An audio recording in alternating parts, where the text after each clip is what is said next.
Fala pessoal, aqui é o Eliel, seja bem-vindo a mais um vídeo do nosso perfil. E no vídeo de hoje eu quero falar sobre 3 comportamentos que num primeiro momento parecem inocentes, até bobinhos, mas que com o passar do tempo podem se tornar inconvenientes.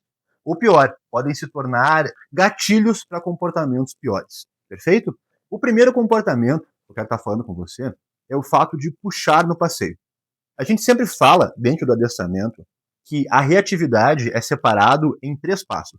Primeiro puxar, depois latir e por último avançar ou morder.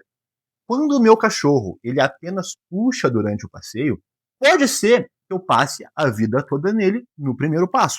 Então eu saio para passear, ele puxa e tá tudo bem. Muitas pessoas conseguem conviver com isso.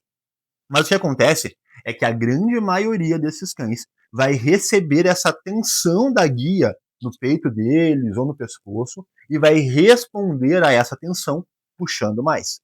E esse aumento de tensão começa a gerar latidos. E esses latidos, puxando, criam na mente do cachorro o próximo passo, que é avançar. Se ele puxa e se ele late, o próximo passo da natureza dele é morder. Então a gente começa com um caso muito simples e muito bobinho, que é um cachorro puxando no passeio, mas quando você tem um cachorro grande, isso já não é aceitável até pela sua segurança. Imagina se ele te puxa e você cai, ou cai na rua, ou se machuca. E esse mesmo cachorro que puxa, em um segundo momento, pode começar a latir. E nesse momento que os latidos começam, é quando as pessoas começam a enfrentar aquela vergonha de sair na rua com o cachorro, de estar evitando parques, de estar evitando socializar esse cachorro e compartilhar mais momentos com esse cachorro. Então é muito importante você estar atento sobre esse comportamento. E se o seu cachorro já está na parte de latir ou avançar, aí é uma questão de segurança. Você precisa ter uma boa ferramenta no pescoço dele e uma metodologia para saber lidar com eventuais problemas. O básico, o mínimo que um dono de cão, que um condutor de cão precisa ter é o controle sobre esse cão. Aí nós vamos ter o controle físico e o controle mental. Podemos dizer que o controle físico, então, é uma boa guia, uma boa coleira, uma boa ferramenta. E o controle mental, aí entra o adestramento, que é quando você manda o seu cachorro deitar, ficar ou desarmar, e ele responde isso. E é claro que para um cão reativo, a gente vai unir essas duas coisas do trabalho desse cão. Tanto uma boa ferramenta de pescoço, quanto a obediência, linkando esses dois modos de controle até a gente resolver o problema que a gente tem com esse cachorro. O segundo comportamento, que é bobinho num primeiro momento, mas que pode gerar muitos problemas no futuro, é a parte de pular. Porque se o seu cachorro é pequeno e ele pula em você, ou se ele pula em você dentro de uma brincadeira, nesse momento, do lado de fora, com o brinquedo dele, ele pula em mim e a gente brinca, perfeito. Agora, uma vez que o cachorro tem o direito, a liberdade de escolher quando vai pular em você, nós criamos um problema de espaço pessoal. Esse cachorro, ele entende que o seu espaço pessoal não existe. Ele pode interagir com você e te tocar a qualquer momento. E aí, isso pode ser até fofinho para algumas pessoas, achar bonitinho, mas vai começar a se tornar um incômodo. Esse cachorro pode começar a machucar, ele pode começar a dar mordidinhas, ele pode começar a exigir a sua atenção pulando. E aí nós chegamos em um outro problema, que é, imagina se eu recebi pessoas na minha casa, ou recebi uma criança, e eu estou ali conversando com uma família que tem crianças, tem todo mundo, e o meu cachorro olha, enquanto eu converso com aquela criança, a filha de um amigo, o filho de um amigo, e ele decide chamar a atenção. Ele pode pular naquela criança, ele pode machucar aquele idoso também. Então nós criamos vários cenários onde o simples ato de pular já pode ser um problema. E como é que a gente resolve isso? É muito fácil, é só a gente entender o porquê que esse cachorro pula. A maioria dos cães trabalha em padrões comportamentais pré-definidos. Na dinâmica familiar de vocês, quando ele pulava, ele ganhava atenção. Quando ele pulava, ele ganhava carinho. Então ele desenvolveu esse padrão. Ele pula para exigir um comportamento do dono. Ele está adestrando o dono a responder aos seus pulos com um comportamento que lhe agrada. Muitas pessoas que chegaram no RB gravavam um vídeo dos cães pulando, eles brigando com os cães e logo depois dando um carinho.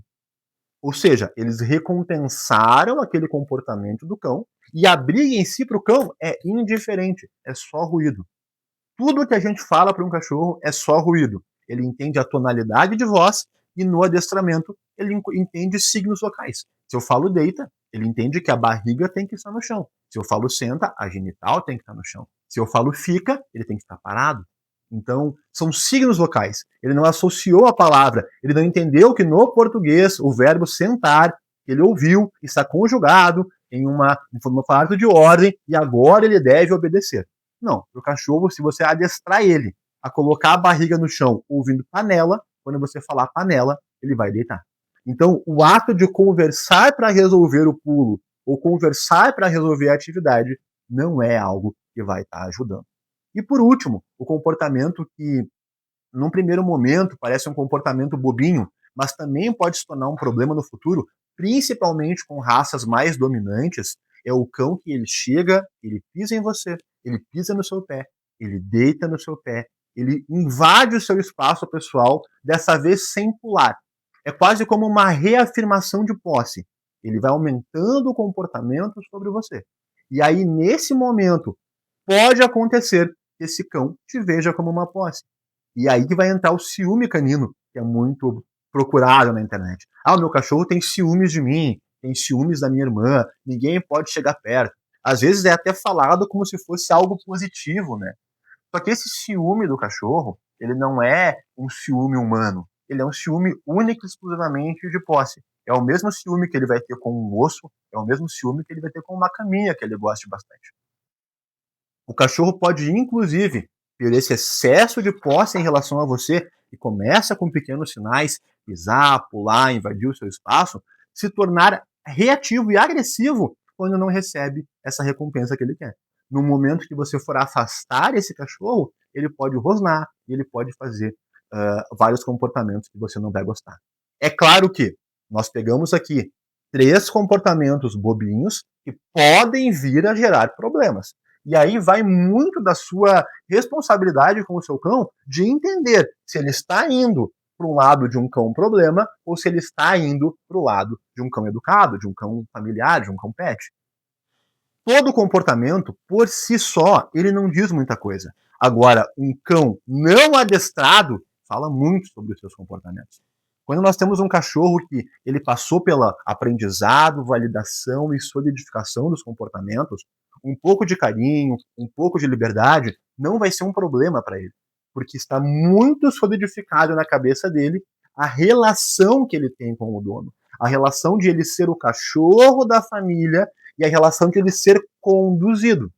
A partir do momento que eu pego um predador carnívoro, com 20 anos de evolução, acostumado a ter posse sobre as coisas, porque lá no início da domesticação do homem e do cão, essa posse do cachorro fazia muito sentido.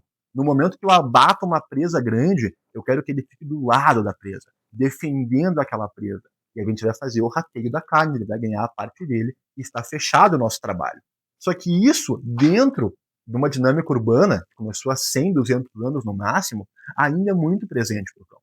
Então é muito importante que, se o seu cão não é educado, você fique atento aos comportamentos bobinhos que ele está tendo e se eles estão progredindo. Se você percebeu que o seu cão que antes só puxava começou a latir, procure a ajuda de um profissional. Se você entendeu que aquele cachorro que pulava em você fofo cresceu e já não está mais fofo e você não tem o conhecimento para resolver essa situação, procure a ajuda de um profissional. E por último, se o seu cachorro toca muito em você, pisa em você, deita nos seus pés ou em cima de você, e você começou a notar alguns sinais de ciúmes quando outras pessoas se aproximam, pode ser um sinal para você ficar atento. Se você gostou desse vídeo, curta, se inscreva no canal.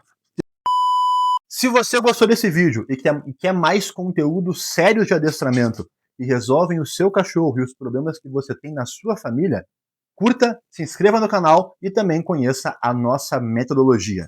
Vai ter um link para o meu Instagram pessoal aqui, ou eu ou alguém da equipe vai te atender, fazer um diagnóstico comportamental do seu cão e te instruir para o caminho mais fácil de resolver esse problema. Seja o método completo RB ou apenas uma consultoria comportamental para resolver especificamente o que te incomoda. Aqui, o seu cão vai ser feliz, obediente e controlado. Um forte abraço e até o próximo vídeo.